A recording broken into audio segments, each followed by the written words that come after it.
Bonjour à tous, bienvenue sur cette nouvelle vidéo. Aujourd'hui, on va faire le tour sur le site TopAchat des différents processeurs qui existent sur le marché. Alors, on va se rendre donc sur le site TopAchat, donc vous vous rendez dans Composants, Processeurs. Alors, les meilleures ventes processeurs, on verra ça peut-être un peu après. Alors, avant de commencer cette vidéo, je tiens à signaler, je ne suis pas du tout un expert en ce qui concerne les processeurs. S'il y a des gens qui sont experts dans ce domaine, allez-y en commentaire, il n'y a pas de souci. Juste soyez indulgents, je vous donne un peu de mon temps libre pour vous donner quelques astuces et quelques commentaires que je pourrais faire sur tel ou tel processeur. Je les connais, mais je ne suis pas un expert, donc ne m'en voulez pas si je me trompe sur certaines choses. Donc ce qu'on va faire en premier, c'est qu'on va aller voir les soldes, voir si c'est vraiment intéressant. Euh, alors, le Intel Core i5, alors déjà ça c'est un très bon processeur pour jouer, et pour faire pas mal de choses, donc on va voir ça tout de suite. Ce qui est pas mal déjà, c'est que le Ventirad est inclus. La plupart des processeurs Intel, alors je ne sais plus si c'est uniquement sur les versions K qui ne sont pas inclus ou si sur toutes les dernières générations les Ventirad sont inclus. Je ne pense pas. Je pense que c'est plus chez AMD que c'est inclus. Intel généralement ne mettent pas de Ventirad dans leur boîtier avec les processeurs. Je peux me tromper, hein, évidemment. Je ne suis pas, comme je l'ai dit, un expert. Euh, alors, ce que je peux constater déjà, c'est que cette version est dépourvue de partie graphique. Donc le F sur les processeurs Intel, ça veut bien dire qu'il n'y a pas de partie graphique. Donc je suis sûr que si on descend un petit peu, voilà, c'est expliqué ici, ne possède pas de circuit graphique intégré. L'ajout d'une carte graphique est obligatoire. Donc ça veut dire que vous êtes obligé d'acheter une carte graphique en supplément. Vous ne pourrez pas brancher, allumer votre machine sans y adjoindre de carte graphique en supplément. Alors c'est un Seeker 6-thread, si je ne dis pas de bêtises, on va regarder la fiche technique tout de suite. C'est ça. Nombre de cœurs 6, nombre de threads 6. Donc il n'y a pas d'hyper-threading sur ce processeur. Néanmoins, il a quand même une très bonne fréquence de base. 3 GHz, c'est quand même assez élevé, et une très bonne fréquence de boost. Donc ça, c'est vraiment très bien pour tout ce qui va être jeux vidéo de dernière génération, donc des derniers AAA. Donc évidemment, comme toujours sur le site Top Achat, ils vous mettent également les chipsets des cartes mères avec lesquelles ils sont compatibles, ce qui est quand même assez bien pour les néophytes, hein. Je trouve ça vraiment très bien qu'ils aient fait ça. Je pense pas que ce soit le cas sur tous les sites high-tech qui vendent des processeurs. C'est pour ça que généralement je conseille Top Achat. Ils sont toujours très bien à ce niveau-là et ils ont toujours de très bons conseils. Alors, de mon point de vue, je trouve que c'est un bon prix. Euh, Ce qui me gêne un peu, après c'est pas gênant, c'est pas tant gênant que ça, c'est que le processeur est un processeur de la génération précédente, qui a un peu plus d'un an maintenant, et qu'aujourd'hui on est aux générations 10. Et que, bon après, ce qui est plutôt bien, c'est que le prix est très correct, on est en dessous des 200 euros, ou bien en dessous des 200 euros. Il y a un ventirad inclus, donc ça veut dire que vous n'aurez pas de ventirad à racheter en supplément, ce qui est plutôt une bonne chose. En revanche, vous serez obligé d'acheter, comme je l'ai dit précédemment, une carte graphique. Alors, la fréquence de base est très bonne, comme je l'ai dit. La fréquence de boost également. Donc, vous pourrez faire vraiment beaucoup de choses avec. Vous pourrez jouer dans de très bonnes conditions, à condition, encore une fois, d'avoir une bonne carte graphique avec. Vous pourrez faire de la bureautique vraiment très très largement, sans aucun souci. Et vous pourrez faire des rendus, du montage vidéo sans souci avec ce processeur à moins de 200 euros. Alors après, ce que je pense, c'est qu'ils ont mis ça pour que vous vous dépêchiez d'aller l'acheter, parce qu'à mon avis, les quantités de stock doivent être assez limitées, je pense. On va jeter un œil au processeur suivant, qui est en solde également. C'est un 9600, c'est un modèle un peu plus performant, avec une fréquence de base de 3,1 GHz. Il est également plus cher, mais il a la partie graphique qui est intégrée, ce qui veut dire que vous n'aurez pas à acheter de carte graphique dédiée pour utiliser ce processeur, ce qui est plutôt une bonne chose. Ça veut dire que si vous avez un budget assez limité, assez restreint, vous pourrez acheter la carte graphique plus tard. Vous pourrez vous en servir directement sans acheter de carte graphique. Ça, c'est plutôt une bonne chose. Je pense qu'à ce prix-là, vous pourrez monter une machine à moins de 1000 euros sans aucun souci et commencer à faire des petits jeux parce que la partie graphique autorise à faire des petits jeux dans des petites résolutions, hein. Ne jouez pas en 1080, hein. Je pense que là, le processeur sera clairement à la ramasse. Mais si vous jouez en 720 ou dans des résolutions un peu inférieures, ou avec des détails très très bas, vous pourrez faire des petits jeux 3D, pas trop récents, ça c'est clair, mais dans des conditions acceptables. Alors ce qui est très bien avec Top Achat, comme je le disais, c'est que il vous met également la compatibilité du chipset de la carte mère avec lequel le processeur est compatible. On a alors une fréquence de base de 3,1 et une fréquence boost à 4,6, qui était, je crois que c'était 4,4 pour le 9500F, si je ne dis pas de bêtises. On est toujours sur du Seeker 6-thread, ce qui est très correct. Vous pourrez évidemment, comme je l'ai dit, avec une carte graphique dédiée, faire des jeux dans de très bonnes conditions, de la bureautique, du montage vidéo, sans aucun problème.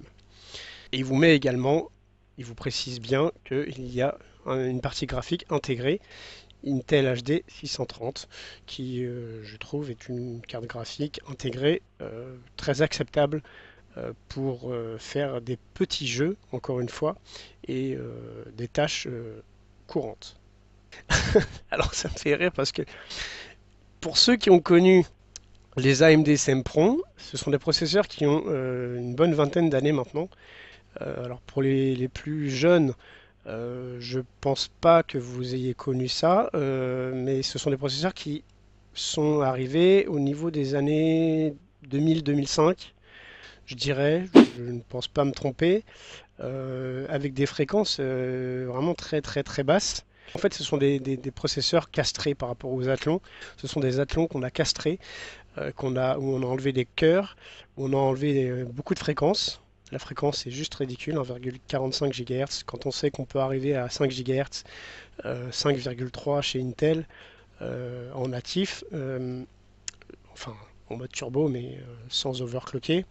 Alors ce processeur, je l'utiliserai pour le récupérer et le mettre avec une carte mère pas très chère, à 40, 50, 30, 40 euros, allez, pour en faire un NAS.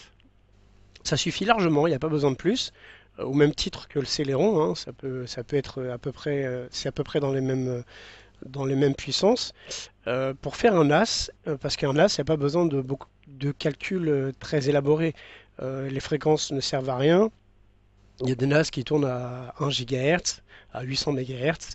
Il n'y a pas besoin d'avoir des processeurs très très puissants. Le dual core est une bonne chose. Je pense qu'aujourd'hui c'est le minimum, hein, pour faire un NAS correct. Ça vous permettra de ne pas mettre des fortunes. Vous pourrez clairement vous en sortir pour 100, 150, 180 euros grand maximum avec la tour, avec l'alimentation, la carte mère, le processeur, des disques durs. Donc ça, ce sera en plus, hein, évidemment, parce que les disques durs, généralement, c'est ce qu'il y a de plus onéreux. Mais là, franchement, bon, 15 euros, un Sempron pour faire un NAS, c'est génial. Après, il ne faut pas vous attendre à des puissances fulgurantes, hein. Ça reste du 1,45 GHz. C'est vraiment ridicule aujourd'hui quand on arrive à 5,3 en turbo sur certains Intel non overclockés. Voilà, franchement.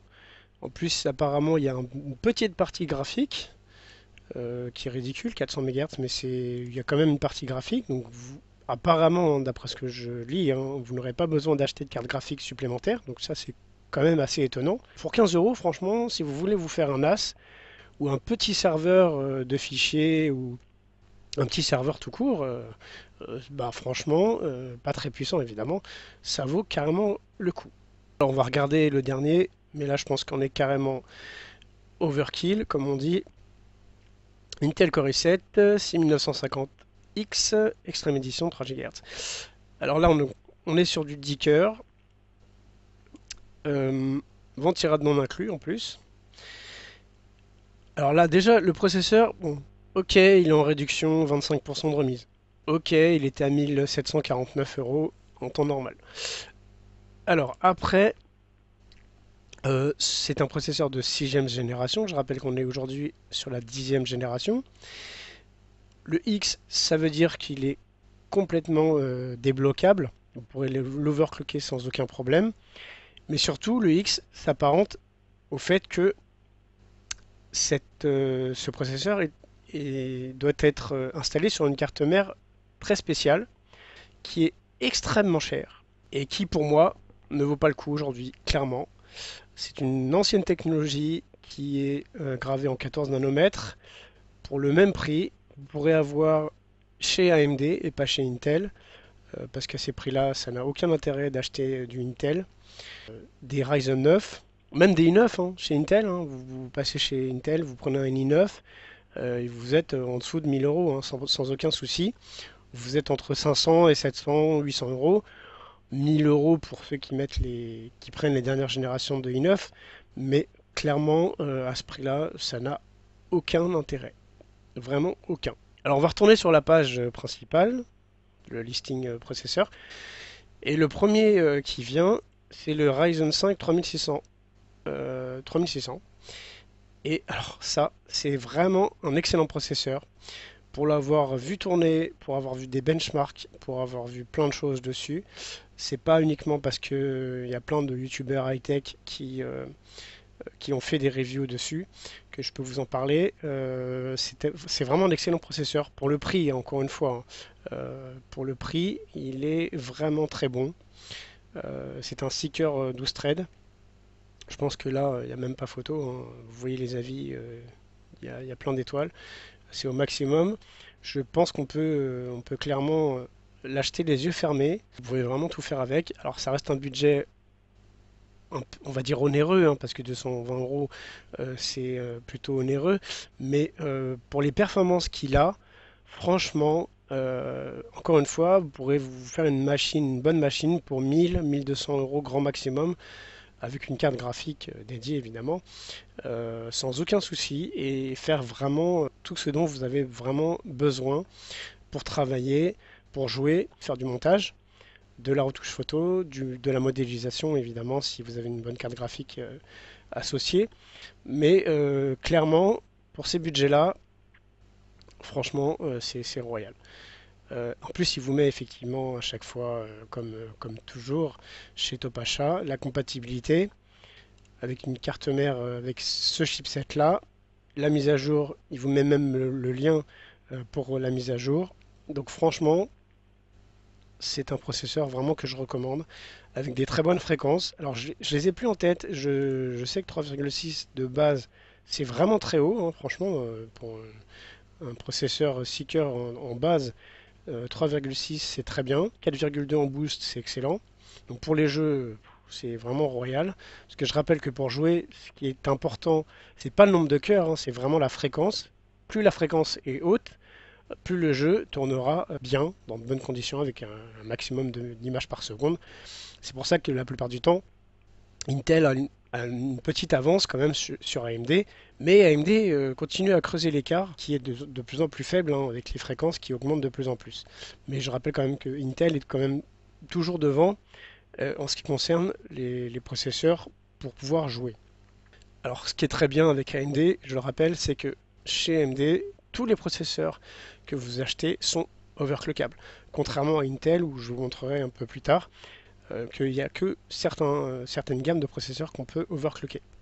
La finesse de gravure 7 nanomètres, ce qui veut dire que les processeurs qui ont 7 nanomètres, la plupart du temps, hein, pas toujours, mais la plupart du temps, chauffent un peu moins, consomment un peu moins d'énergie. J'avais fait une vidéo, je vous la mets ici si vous voulez voir quelles sont les consommations et les tarifs à leur lancement, hein, parce que j'avais fait une vidéo au lancement des AMD de la génération 3000.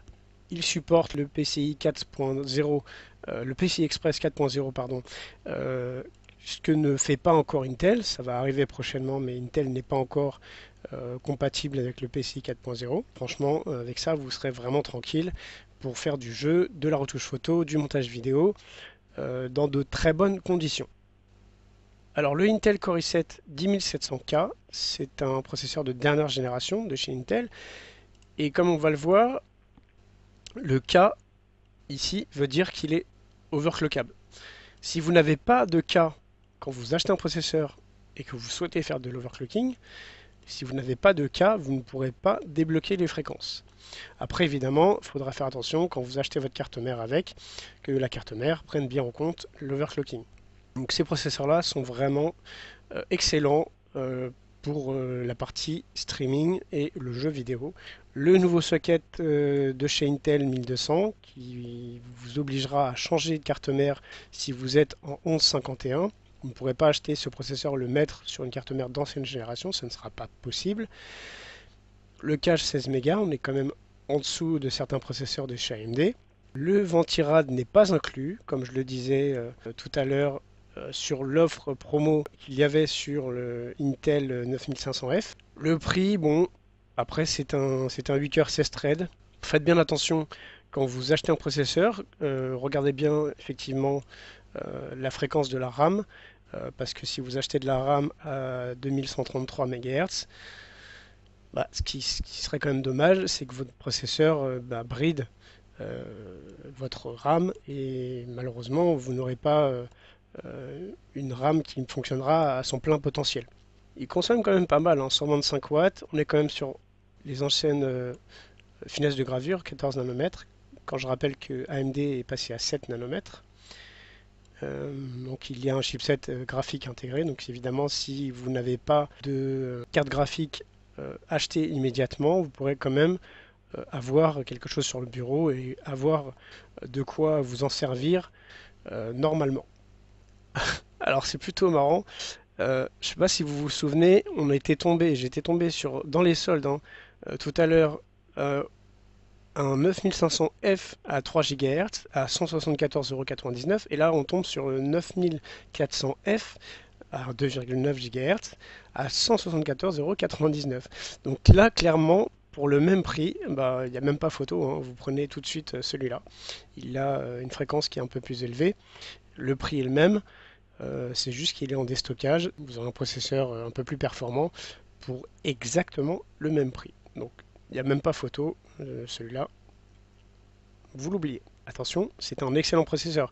Si l'heure à laquelle je fais cette vidéo, quand vous allez dans le rayon solde, ce processeur n'y est plus, vous pourrez prendre le 9400F sans aucun souci, hein. Ce sont vraiment des processeurs très très proches. C'est juste que comme il est au même prix, si vous avez la possibilité de prendre la version supérieure pour le même prix, bah franchement, allez-y, foncez. L'AMD Ryzen 3 3200G. Alors, ce processeur, il est intéressant pour le prix. Je rappelle que c'est un processeur d'entrée de gamme, c'est un peu comme le Intel Core i3 de chez Intel. Sauf qu'il a une petite particularité, c'est qu'il a le G qui est ici là. Le G en fait il veut dire qu'il a une partie graphique intégrée.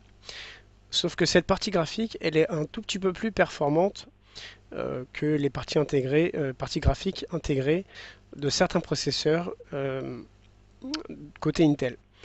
Ce qui veut dire que vous allez, alors c'est ce qui est très bien, c'est qu'à moindre coût, vous allez pouvoir faire des petits jeux avec des résolutions pas très très hautes, hein, évidemment. On va être sur du 720 avec des graphismes en low ou en medium, pardon, ou 1080 avec des graphismes vraiment très très bas dans des jeux pas très très récents, hein, qui ont quelques années maintenant, et vous pourrez jouer dans de bonnes conditions.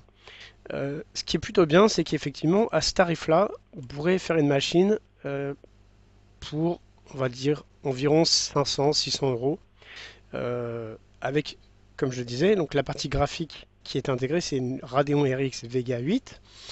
Et cette partie graphique est vraiment très bonne dans certains jeux.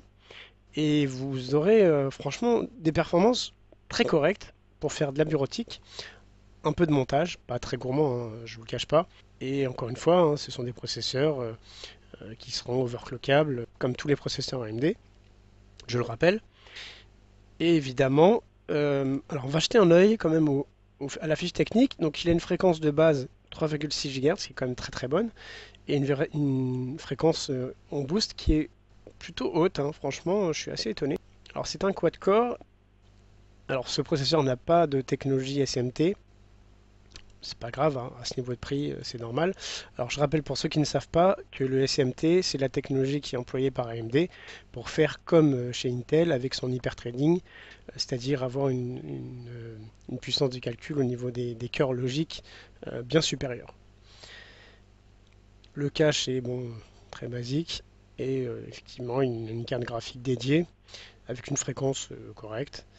avec de la DDR4 2933 MHz quand même, hein, c'est quand même pas mal, hein, c'est quand même assez élevé. Voilà, donc gravure de 12 nanomètres. Alors on est sur des Ryzen. Ils mettent 3000, mais ce sont des anciennes générations de processeurs qui sont utilisés sur ces processeurs. Même si la dénomination est 3000, on n'est pas sur les dernières générations Zen. Mais ça, franchement, le prix est très correct. Le processeur est très bon, hein. N'allez pas bouder ce processeur. Si vous avez un petit budget et que vous voulez faire une machine pour faire un peu de gaming et de la bureautique, ce sont vraiment d'excellents processeurs en quad-core. Ça reste du 4 cœurs, mais ce sont vraiment d'excellents processeurs. Alors, j'ai scrollé un petit peu. On va regarder le Intel Core i9 9900K, qui est un best-seller, hein, clairement. J'ai vu plein de benchmarks là-dessus, j'ai lu pas mal d'articles à son sujet. C'est un excellent processeur, d'après ce que j'ai compris. Je crois que c'est un 8 coeurs 16 threads. Donc là, bon, c'est un bundle, hein, il y a plein de choses dedans. C'est une version évidemment débloquable, overclockable. Euh, on va regarder les fréquences. 3,6 GHz en fréquence de base, 5 GHz en fréquence boost, c'est quand même vraiment très haut, c'est très très bon tout ça. Coefficient débloqué, oui, ça c'est normal. 8 coeurs 16 threads, c'est bien ce que je pensais. 16 mégas de cache, hein, je m'attendais un peu plus. Voilà, technologie hyperthreading, tout ça c'est du classique. 95 watts, c'est très correct. On est à moins de 100 watts, c'est correct pour un processeur de cette puissance-là. Il y a une partie graphique, donc ce qui veut dire que, encore une fois, si vous n'avez pas de carte graphique dédiée, vous pourrez vous en servir sans avoir mis de carte graphique. Et au prix où il est annoncé, alors faut voir s'il y a vraiment un intérêt avec les dernières générations de 10900K, qui sont les toutes dernières générations de Core i9. Je vais regarder si on les a là sur cette page. Alors vous voyez la version classique, hein, qui n'est pas débloquable ici. Le Core i9 9900, qui est juste avec les fréquences classiques, mais qu'on ne peut pas overclocker, qui est déjà à 500 euros, c'est quand même un sacré budget. Le KF, qui est une version du K, mais sans partie graphique, donc vous n'aurez pas de chipset graphique intégré, donc vous serez obligé de racheter une carte graphique en supplément. Et je voulais vraiment m'assurer que le 10900K soit plus intéressant. Alors je vais jeter un œil, c'est juste par curiosité. On est quand même bien au-dessus. Et est-ce qu'il est vraiment plus haut? Ah oui, quand même. 3,7 et 5,3 en boost. Et encore, c'est juste en standard. Sans avoir overclocké, je pense qu'il doit être un peu mieux. Ah oui, il a 10 cœurs. Il y a 2 cœurs de plus et 20 threads. Donc il y a 2 cœurs supplémentaires et 20 threads. Donc je pense que ouais, c'est compréhensible qu'il y ait un tel écart de prix. Après, moi je trouve que ça reste très cher, hein, quand même, hein, 630 euros. Donc il y a une partie graphique intégrée. Si c'est pour faire du rendu 3D, si c'est pour faire du streaming, si c'est pour faire de la retouche photo, du montage vidéo, ça franchement ce sont des best-sellers, hein. Mais après, il faut pas que vous vous mettiez des fortunes dans ce type de processeur-là. Il y a des processeurs chez AMD qui sont excellents pour 2 fois moins cher, hein. Le Ryzen 7 3700X est excellent. Le Ryzen 9 est vraiment vraiment excellent. Il a 600 euros, d'accord, il a 2 cœurs de plus que le i9 10900K et il est 30 euros moins cher. Donc franchement, il y a des alternatives. Ne mettez pas 600, 700 euros dans des processeurs qui ont ces performances-là. Ça n'a aucun intérêt, sauf si vraiment vous savez ce que vous faites. Donc j'ai continué de scroller et je m'aperçois qu'en bas, il y a des processeurs pas très chers, 47 euros. Alors ça, ce sont des Celeron, donc ce sont des processeurs euh, clairement utilisables pour la bureautique. Ne comptez pas faire des gros trucs avec. C'est vraiment juste pour faire de la bureautique purement et simplement. Euh, Celeron ici également, 52 euros. L'AMD Athlon 3000G, alors ça peut être pas mal si vous voulez faire une configuration euh, pas très chère et que vous voulez jouer à certains jeux qui sont pas trop gourmands. Il y a une petite partie graphique avec le G, comme je vous ai dit précédemment. Alors ça, donc clairement, ça peut être intéressant à ce tarif-là, 60 euros. Ensuite, on a Les 9600K qui sont vraiment des très bons processeurs, ce sont des références pour des i5. Je trouve qu'ils sont un peu chers. Après, ça reste un processeur qui est overclockable, hein, donc vous serez tranquille pendant pas mal de temps. C'est un seeker. Euh, Qu'est-ce qu'on a d'autre intéressant? Donc les i9, donc cela pas trop d'intérêt, sauf si évidemment vous faites de la prod ou du streaming. Les Pentium Gold, encore une fois, ce sont des processeurs que je peux recommander dans l'utilisation uniquement bureautique ou pour faire des NAS. Ce sont des processeurs pas très chers, qui sont plutôt bons pour des dual-core. Également le 240GE, avec une petite partie graphique pour faire quelques jeux pas très gourmands. Là, on a même un AMD Ryzen 9 3950X. Et là, on est à plus de 800 euros. Et c'est un 16 cœurs, je pense que c'est même un 16 cœurs 32 threads. Oui, c'est ça, 32 threads. Donc là, on est carrément sur de la, soit sur de la production en masse, soit du modélisme 3D très poussé, ou des calculs de rendu vraiment très très complexes, ou du gros montage vidéo en 4 ou 8K. Euh, voilà. Merci à vous d'avoir regardé la vidéo, j'espère qu'elle vous a intéressé et qu'elle vous a plu. Si c'est le cas, n'hésitez pas à liker, ça récompense mon travail. Abonnez-vous aussi si ce n'est pas déjà fait. Je vois beaucoup de gens qui regardent mes vidéos qui ne sont pas abonnés, je vous vois, je vous vois. Merci en tout cas, j'espère que la vidéo vous a vraiment plu. Si vous avez des questions, n'hésitez pas à me les poser en commentaire, j'y répondrai avec le plus grand plaisir. Ne vous battez pas dans les commentaires, il y a plein de choses que je n'ai pas dit ou que je ne sais pas, tout simplement parce que je ne suis pas un expert. Je vous donne juste mon ressenti sur ce que je connais. Encore une fois, merci, à très bientôt. Salut!